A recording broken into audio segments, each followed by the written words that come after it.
Am I the asshole for asking my pregnant colleague if she is having a boy or a girl? Today at our weekly team meeting, one of my colleagues announced that she is pregnant and will be going on maternity leave in April. Everyone reacted with congratulations and excitement for her, and I did too. We all told her we're very happy for her and her family and wish her all the best. A few minutes later, I was in the elevator with her and 3 of our other team members, so 5 of us out of a total team of 11 people, on our way back to our desks. Just for the sake of conversation, I asked her if she is having a boy or a girl. Her face kind of fell and she grimly and shortly said, "Boy." I thought it was strange that she reacted like this, but let it go. Then after I was back at my desk, she came up to me and said that my question was inappropriate, that she was planning on announce the gender herself, but I forced her to say it like that in an elevator. So now half of our team knows and it killed the magic. I was honestly really confused and apologized profusely. She lectured me on how I shouldn't be asking personal questions and walked away. I honestly couldn't have thought this was in any way a personal question. Is it too personal? I'm a 24-year-old dude and I don't know anything about pregnant women or babies or social customs, I guess. I was just trying to be friendly. Am I the asshole? Not the asshole. Gender announcements and reveals are only special to the person announcing it, and I feel they've gotten so out of hand. Quite frankly, she could have just said, "I'll wait to announce that myself to everyone if you don't mind." But she decided to be petty as fuck about it, and her being pregnant and hormones isn't an excuse to deflect bad behavior onto you, someone who was being kind asking questions. Don't bother getting her a gift. That's a perfectly appropriate question and she needs to get over herself. It's not like you ruined a family surprise. She could have answered more gracefully, along the lines of, "We're actually keeping it a secret for everyone, but I'm excited to tell you at the reveal." She made it awkward all by herself. Not the asshole. Not the asshole. That's a completely normal question to ask when someone announces they're pregnant. If she wanted to announce it herself and surprise the team, she could have easily told you she was keeping the gender a surprise for now. Not the asshole. She could have just said she didn't know yet, or even, "Oh, we are not telling people yet, we are saving it for the reveal party." She chose to answer the question and then got huffy about you asking instead of being mad at herself. It was a normal question you had a right to ask. She did not have to answer. This is why people don't like working in offices. Your colleague could have replied, "I'm not sharing the gender yet, but thanks for asking." And everybody would go on with their day. I agree with another comment that says she needs to get over herself. You didn't ruin anything. She chose to share that it was a boy and had the free will not to face with rolling eyes. Maybe it was pregnancy hormones that made her overreact or something, but regardless of the reason, she should apologize to you for saying you ruined it. It's pretty obvious she didn't have to say what the gender was. And I'm saying this as a pregnant woman myself. Not the asshole. Not the asshole. That's like the second or third question most people will ask after someone says they're pregnant. Sounds like your coworker has a bit of main character syndrome. Am I the asshole for what I said to my aunt? I, 21, bought my cousin, 16, a romance novel as a birthday present. It's part of her favorite book series. My aunt took one look at the book cover, snorted and said, "No way a fat girl like her gets a cute boy like him." My cousin looked down at her own body. She has always been self-conscious and confided in me that she wishes she were as slender as her sisters, my other cousins. Told me her mom, my aunt, told her she should lose weight. She looked at me the way she does when she is at a loss for words and wants me to help out, so I told my aunt, "Not everyone is shallow." My aunt got upset and my mom told me I should apologize and that there was no reason for me to imply that my aunt is shallow. Not the asshole is only shallow and ignorant people do not know that fat shaming never rarely helped anyone, which is why bullies do it on purpose. So, you actually chose the lesser of 2 words to mention, and you didn't actually call her shallow. Aunt saw a shoe that fit and put it on. Update edit. As a commenter advised bullies help them. Your aunt is a jerk. If the comment hurt her so bad, it's probably because it's true. Not the asshole. Your aunt crossed the line with that comment, and you stood up for your cousin when she needed it most. No one should make someone feel bad about themselves, especially family. If anything, your aunt owes you an apology. Don't you dare apologize to that horrible woman. Be the kind support to your cousin that she clearly needs against her mother. Not the asshole. Your aunt is actually bullying your cousin and someone needs to have a serious discussion with her about it. Not the asshole. You helped your cousin feel a little stronger and your aunt a bit more aware of how words have consequences. Am I the asshole for refusing to go to my MILs for dinner anymore? I want to preface this by saying that I am on the spectrum, and therefore struggle with nuanced social situations. Which is why I'm reaching out to Reddit for some third-party insight. My MIL has recently moved back to our hometown after finally escaping from her ex. My husband and I were unaware of the severity of the situation, because Mill made efforts to hide it, and I know that my husband is feeling very guilty about it. But Mill is doing better and has her own little apartment in town and has been working and rebuilding her life. We've made efforts to support her as much as possible, but we are in a tight spot financially, so what we can do is limited. For the past few couple weeks, my Mill has been inviting us over to her place for dinner multiple times a week. She has always loved to cook, and says she is excited to get to cook for family again. Plus she gets to spend time with our toddler. The problem is that she has consistently told us to be there around 6 p.m., only for her to not have dinner ready until 9 p.m. or later. And she refuses any help in the kitchen. This is a major issue because we wind up staying out past our daughter's bedtime. Her whole nighttime routine gets thrown off, and it makes it harder to get her down for bed. Not to mention how cranky she gets waiting on the food. I've tried to gently talk to my Mill about this, but she has always been critical of me and of my parenting. She thinks it's outrageous that I keep my daughter on such a strict schedule, and insists that when her kids were little, they didn't have schedules, and just ate when they were hungry and fell asleep when they were tired, and it worked out just fine. I asked my husband to talk to his mom about it, but she basically told him the same thing.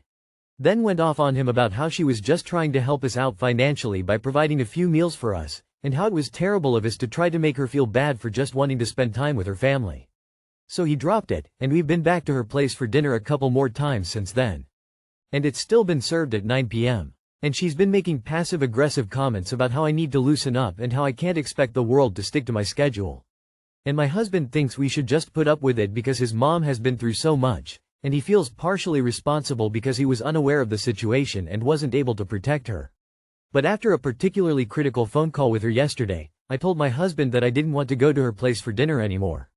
He insisted that she's just stressed because of everything she's been through, and we need to show her some leniency. I told him that she can come over to our place for dinner every now and then, that would be fine. But I'm not going to be held captive at her apartment anymore. We didn't really come to an agreement though, and I'm thinking that maybe I'm being too harsh on my Mill, and torturing my husband in the process. So Reddit, am I the asshole? Not the asshole. Child-rearing theories have evolved over the decades since your mother-in-law raised free-range children. If you absolutely cannot refuse the invitation, which is not a summons, by the way, pack some dinner for your little one and stick to your bedtime routine so she isn't cranky and fussy. If mother-in-law still has a problem with it, because waiting for 3 hours past a specified time isn't rude at all, then you need to present a united front with your spouse that your daughter will have a structured routine. Info. What does she make that requires 3 hours of prep time? Well, he didn't notice his mother being abused, that's awful. So what now? He's going to let his mother verbally abuse his wife to make up for it. Not the asshole, but maybe your husband needs a reality check that he is still letting a woman he loves be mistreated, but this time it's you. Is he seriously okay with that? Why? Does it make his mommy feel better to put you down? Does it make his mommy feel special? Does it make her feel better than you? And that's why he's okay with it. She's not trying to help financially. She's trying to buy the right to boss you around. She wants to watch you change your life and routine just because it suits her. Just so she can feel in control. You have a husband problem. He's not helping his mom. He's giving his mom a victim to criticize. Not the asshole. Let me sum this up for you. Mother-in-law made a series of choices, some of which had consequences, all of which she hid from you. Now that mother-in-law is in a different situation, she is making new choices, which she expects you to accept unchallenged, while at the same time she criticizes the choices that you are making for your family. She expects you to adopt her life choices, because obviously they worked out so well for everyone. Nope, nah, to all of that. Clearly, she doesn't have all the answers for herself, let alone your family. Husband can go alone to the never-ending meal if he wants, or she can come to your house where dinner will be served at 6. Not the asshole. Even if your child wasn't in the picture, it's just insensitive from the host's part to invite people over for dinner for a certain time, when dinner is ready only T+3. With your child in mind, this is even worse. Just because older generations got away with extremely bad and loose parenting, e.g. eat when they're hungry, sleep when they're tired, doesn't mean they're the golden standard to follow, far be it actually. I like how you phrased this as being held captive. I've had a similar experience with family before. Stick to what you said to your husband, I think. Have your mother-in-law over. When you want to have her over, you're not saying no to the relationship, but you want that time to be on your terms, when your mother-in-law fails to respect your time on her terms. Who the hell thinks it is proper to make a child wait until 9 p.m. to eat? Let hub go, let him tell mom that normal people eat at normal times. Breakfast, lunch, dinner, supper. Not late night meals unless you are a shift worker. You have a husband problem. Not the asshole. Reduce visits to once a week and tell her that you have to leave by X time, then do it. I don't have kids but know enough that they have to be on a schedule for sleep. Obviously bring some kid-friendly food so your kid can eat on time, and have a meal prepped at home for yourself. She's obviously got some control issues around your parenting and she's making a power play. While her abusive relationship was terrible, she should be getting therapy instead of leaning on your family so hard for emotional support. Maybe offer to help her find one. Am I the asshole for refusing to set up my friend, 23 male, anymore after he stood up my best friend, 24 female? Throw away because I don't want this tied back to my main account. Liam, 23M, is my husband's best friend and is someone I also consider a friend. Recently, though, Liam and I have had a huge falling out, and I'm starting to question if I was too harsh. Liam has had a massive crush on my best friend Olivia, 24F, for over a year.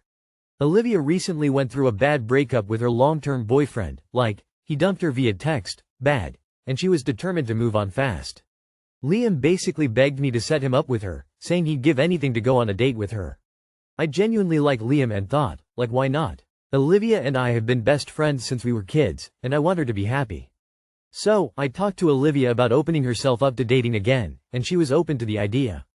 I suggested Liam to start small, maybe hanging out as friends first, and see where it goes. Liam agreed, asked Olivia out, and they made plans to meet for a movie on Saturday. Everything seemed great, until Saturday. The day of the date, Liam went to a sports game in the morning and got so drunk celebrating his team's win that he decided to take a nap at home before the date. Well, that nap turned into him completely sleeping through their plans. Olivia went to the theater and waited 45 minutes before calling me, upset that he was a no-show.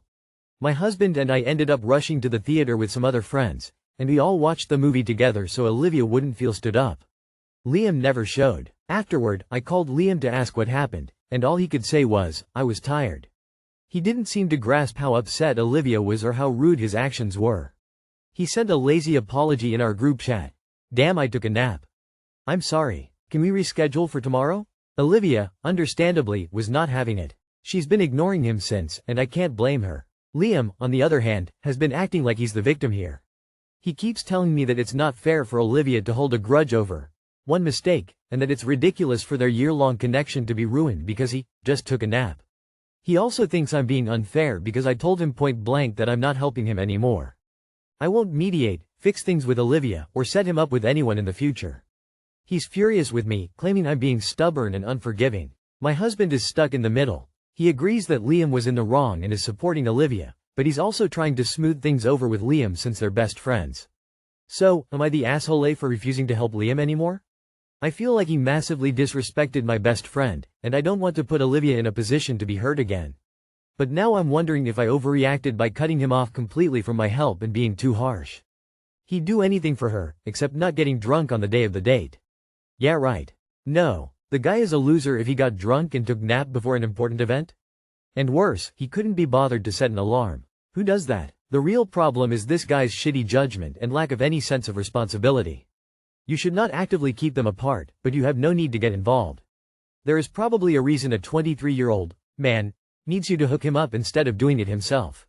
Not the asshole. People usually put their best self forward during the early stages of courtship. If they're actually honest about how they present themselves or are just acting, that's a different story. But if he couldn't even simulate this now, when first impression matters, he's only going to get worse when he becomes comfortable and secure with his person of interest.